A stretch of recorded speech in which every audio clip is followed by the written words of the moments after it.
How to build a business that runs without you. The E-Myth Revisited. Here's a number that should terrify you. 8 out of 10 small businesses fail within 10 years. Not because the owners were lazy. Not because they had a bad idea. Not even because they ran out of money. They fail because of one mistake almost every single entrepreneur makes in their first year. And most never even realize they're making it. There's a name for this mistake. It's called the E-Myth. And once you see it, you cannot unsee it. So let's talk about Lisa. Lisa made soap. Not just any soap. Incredible, handmade, your house smells like a 5-star spa soap. Friends kept telling her the same thing. You should sell this stuff. So she did. She opened a little shop downtown. And for a while, it was magic.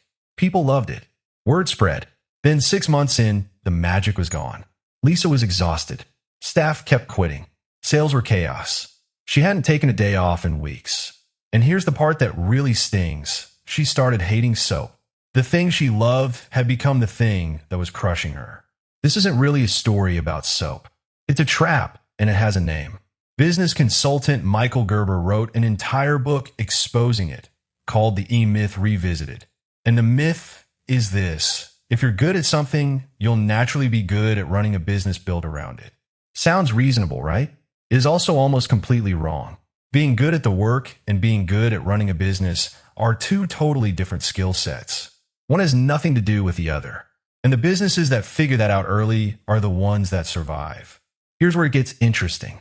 Gerber says every business owner is actually 3 different people wearing 3 different hats, all fighting for control of the same body. Let's meet them. First, there's the entrepreneur. This is the dreamer, the one lying awake at 1 a.m., imagining the empire this thing could become. Big ideas, big vision, 0 interest in paperwork. Second, there's the manager. This one shows up the next morning with a to-do list and a headache, trying to clean up the mess the dreamer made overnight. Spreadsheets, schedules, order. The manager wants structure, and the entrepreneur keeps wrecking it with new ideas. Third, there's the technician. This is the one actually doing the work, baking the bread, fixing the bikes, making the soap. The technician just wants to be left alone to do the craft they're good at. Here's the problem. Most people start a business as the technician. You're good at a thing, so you think, why am I doing this for someone else's paycheck? Let me do it for myself. But the second you go solo, you don't get to stop being the technician. You just get handed 2 more full-time jobs on top of it, manager and entrepreneur, and nobody trained you for either one. You know the type. The person running on 4 hours of sleep, doing the books at midnight, who used to love their craft, and now just feels like they're drowning in it. That's not bad luck. That's 3 job descriptions stuffed into one human being, and it is not sustainable. So ask yourself honestly, which one of those 3 are you stuck being right now? Because until those 3 roles start working as a team instead of fighting each other, the business doesn't grow. It just spins in place while you slowly burn out. Now let's talk about how a business actually grows up, because Gerber breaks it into phases, and it plays out a lot like raising a kid. Phase 1 is infancy. This is you doing everything yourself. Every order, every email, every tiny task, all you. In theory, this feels great because you're fully in control. In practice, you're working 14-hour days. And if you ever stop, the whole business stops with you. Phase 2 is adolescence.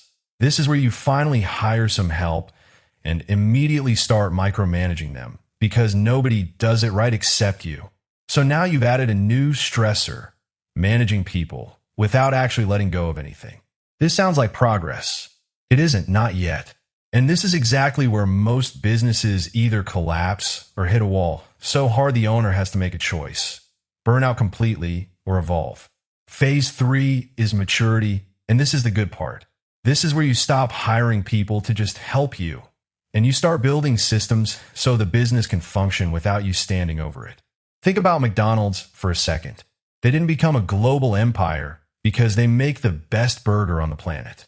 They scale because a 16-year-old with 0 cooking experience can walk in on day 1, follow the system, and produce the exact same Big Mac every single time. That's not about burgers. That's about systems beating talent every time at scale. This sounds simple. It isn't, because it goes against everything our culture tells us about success. We're told hustle, is the answer. Grind harder, work more hours, push through. But here's Gerber's hardest truth, and it's a gut punch. If your business cannot survive without you personally grinding every single day, you don't actually own a business. You own yourself a job. And it's probably a worse job than the one you left because now you can't even quit it. So Gerber says build your business like you're planning to franchise it, even if you never plan to sell a single franchise. Because think about what a franchise actually is. It's not one brilliant employee holding the whole thing together through sheer talent. It's a system so well built that talent becomes optional. Imagine running a coffee shop where one barista knows literally everything. Every recipe, every regular's order, every fix when machine jams. The day that person quits, your business doesn't lose an employee. It loses its ability to function. That's not a business. That's a single point of failure wearing an apron. So how do you actually fix this? Here's the real blueprint, and it's surprisingly doable. Step 1. Stop being the hero. I know it feels like nothing gets done right unless you personally do it. That feeling is exactly what keeps you trapped. Instead, start writing down how you do things. Not vague notes, but actual step-by-step instructions. The way you'd explain a recipe to someone who's never cooked before. Not make the soap. More like heat the oils to this exact temperature. Then add this in this order. Document the process for taking orders, answering customers, packaging, shipping, all of it. Once it's written down, you can test it, refine it, and hand it to someone else with confidence it'll still work. Step 2. Build systems that don't need you personally watching them. Templates, checklists, schedules. Anything that makes the work repeatable no matter who's doing it. Picture yourself less like the star player out on the field and more like the coach standing on the sideline, designing the plays and watching the scoreboard. The coach doesn't have to throw every pass to win the game.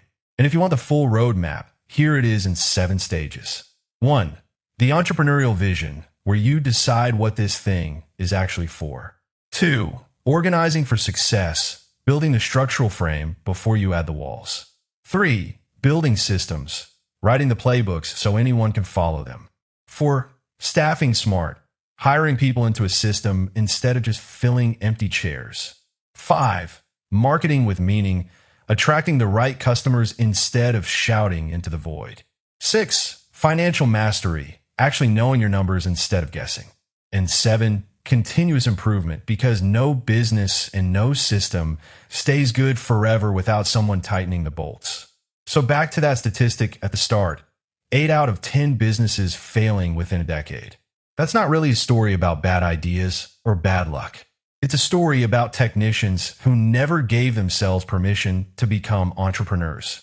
Lisa didn't need to work harder. She needed a system that didn't depend entirely on her. So here's the real question worth sitting with. If you disappeared for 1 month, no calls, no emails, completely unreachable, would your business still be standing when you got back? If the honest answer is no, you don't have a business yet. You have a very demanding job with extra steps. The good news is that's fixable, one documented system at a time. If this broke something open for you, hit subscribe, because we're going to keep pulling apart the ideas that actually separate businesses that scale from the ones quietly working their owners into the ground.